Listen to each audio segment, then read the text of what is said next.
You were a fan of his work, I know, Yes. prior. Yeah. Did the man you met match the guy you had in your head? Like, did you have preconceived notions of what this guy was going to be based on Following, Memento, etc.? Yeah, I'd seen Memento and Insomnia, and then I went back and watched Following in that order. I didn't know he was going to be so English. I didn't. Talking about the tea or talking about the what are we talking Kind about? of the whole package. But you know, because he also has an Irish passport as well. You should ask him about that. So he has English and He's American. a true James Bond. He can travel the world. He can. He can. I was, you know, struck immediately by, I guess, his brain. Yeah. You know, it's kind of phenomenal. The first time I met him, just to give you a bit of context, was, God, it is 20 years ago, and I had just done 28 Days Later, and it had come out in America, and it made a bit of money, and it kind of done all right. Yeah. And then Chris had seen it, I think, and we met in Los Angeles, and we sat down, and we just talked about movies.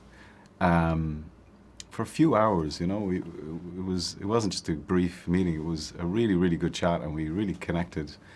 I mean, he knows way more about movies than I do, and he's watched. I think he's probably watched every film. I'm going to put him to the test after Ask you. him. Yeah. Ask him any film, and he'll have seen it in the cinema.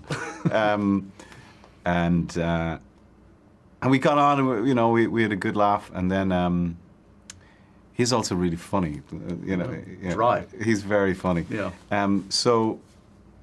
So then he asked me to audition for Batman, which I always thought was a kind of an absurd idea.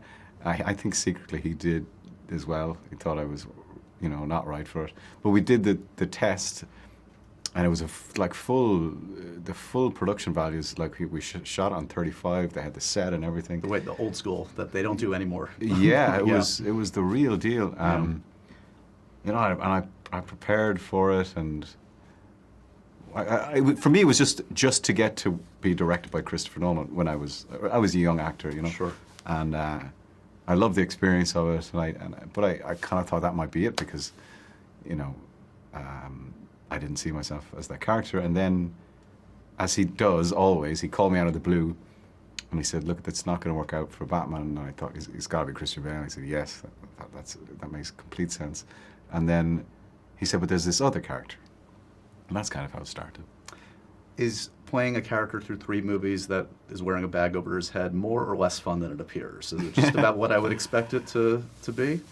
I think it got progressively more bag heavy as the trilogy went on. It's masochistic. He's just like, let's really put him to the test. Yeah, I wear a bag on my head in Inception quite a bit as well. There's water involved too. Yeah, off a bridge with a bag on my head into the water. He's confusing you with Tom Hardy, who likes to have his face covered. He really enjoys it. I mean, every actor loves a mask, I suppose, but Right. 4 movies. I do remember when he called me up for Dunkirk. That was the first question I asked him. Does this feel like penance? He's finally he's absolved himself of those wrongs that he's done to you in the past by giving you really a tremendous opportunity, and you more than meet the moment in this. When you get the call from Christopher that he wants you involved and he wants you to be Oppenheimer in Oppenheimer, does that kind of rekindle like those early experiences when you get like a job like, oh, this is that magical feeling that I'm chasing? Yeah, it's one of those like very, very infrequent, very special, you know, moments that you will never forget in your life, and this was definitely one of them.